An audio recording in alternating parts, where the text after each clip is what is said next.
From user interface improvements to talent changes to weak auras to Mythic Plus routing to YouTube guides like this, WoW players are always striving to up their game. And if you're watching this video, you are undoubtedly one of those people who have come searching for the ultimate answer to upping your Mythic Plus running experience. But it won't come to anyone's surprise that there is no ultimate answer for timing Mythic Plus keys. But there are some ultimate strategies, and if you're one of those players who seems to be stuck in 9 or 10 plus keys, or you want to know how to start 2-starring or 3-starring higher keys, well, stick around and don't forget to tap that like and subscribe button to help support our growing channel. Number 1. Have a root. This one is for tanks because it's one of the most important. Your job is to hold threat, not to top the damage meters. And part of the process in tanking isn't just holding threat, but also knowing which packs to pull and which packs to leave alone.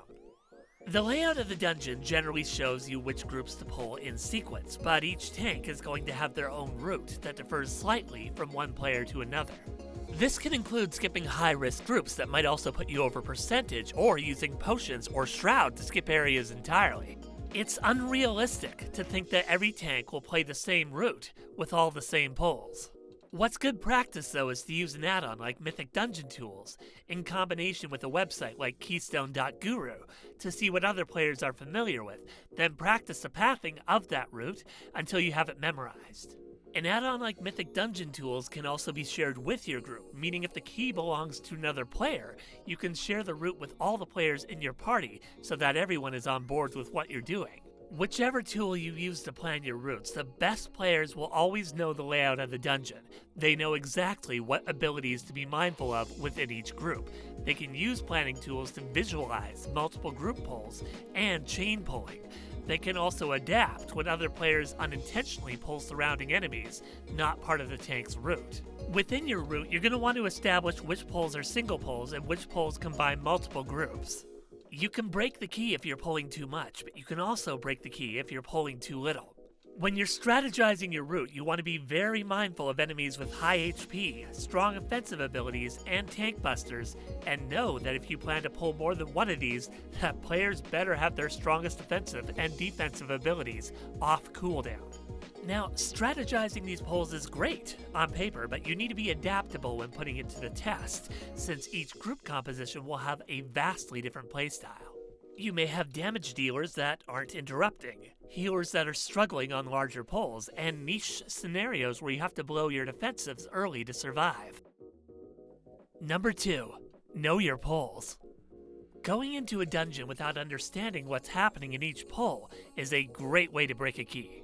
You might be wandering into a pull with a tank buster, or a unit that you need to flee from when it enrages, or swirlies on the ground that'll mind control you if you get caught in them. You need to understand the mechanics that come with each pull. There will always be something in your toolkit to help manage it, whether it be interrupts, dispels, or party-wide or self-damage mitigation.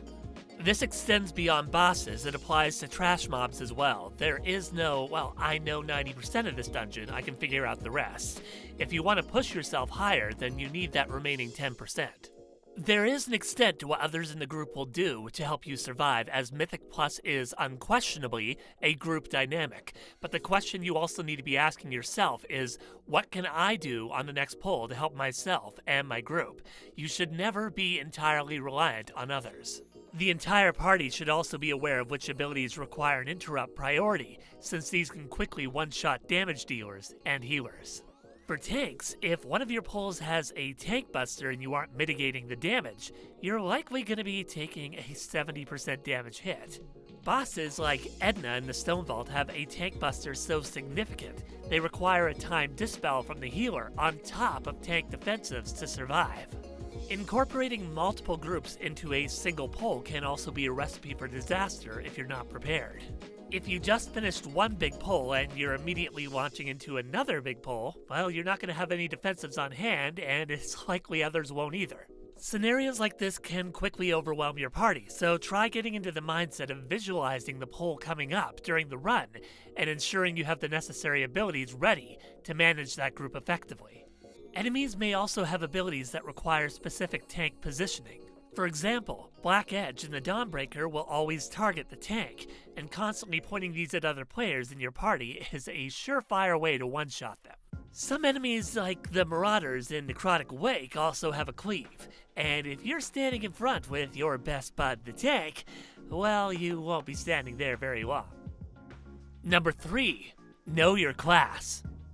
Hopping onto Wowhead or Murloc.io and using somebody else's talents will help you identify and get familiar with what the top players are using for Mythic Plus, but those players are likely going to have a vastly different playstyle from your own. At the same time, these players will have tested the damage output and survivability for trees like Arcane, Frost, and Fire, or Devastation and Augmentation, so there's a large community who can suggest this is what we can adequately recommend speccing for Mythic Plus. There is no one-tree-fits-all strategy, as every tree will have abilities that you can opt out of for another. If you're having trouble deciding, you can also use a website like RaidBots to simulate damage output to find the best composition. Beyond that, you need to understand what each ability does. If you're just copying something off the internet and spamming random buttons in your rotation, then it may be worthwhile looking at things like how mastery and versatility impact your character, the importance of each ability in your talent tree, determining your stat priority, and practicing your rotation on a target dummy in Dornegal. You may very well have a talent you're specializing in, which could be better utilized elsewhere. Remember, Mythic Plus is primarily cleave damage, not single target. When it comes to tracking things like dispellable buffs and dispellable debuffs, I wouldn't recommend using the default Blizzard UI, as it won't provide enough visual information for you to react quickly. You're going to want to search CurseForge for add-ons like Weak Auras, Plater, and Little Wigs, or Deadly Boss mods, then set those up respectively. Add-ons like Deadly Boss mods will warn you when important abilities need to be managed, but if you really want to up your game, try switching to Little Wigs. You can also apply a voice pack to the add-on, which will alert you on major abilities. For me, this actually repurposed my own learning experience out of relying on Deadly Boss mods telling me what to do, and instead reacting to my own knowledge of what each ability does and reacting to it on impulse.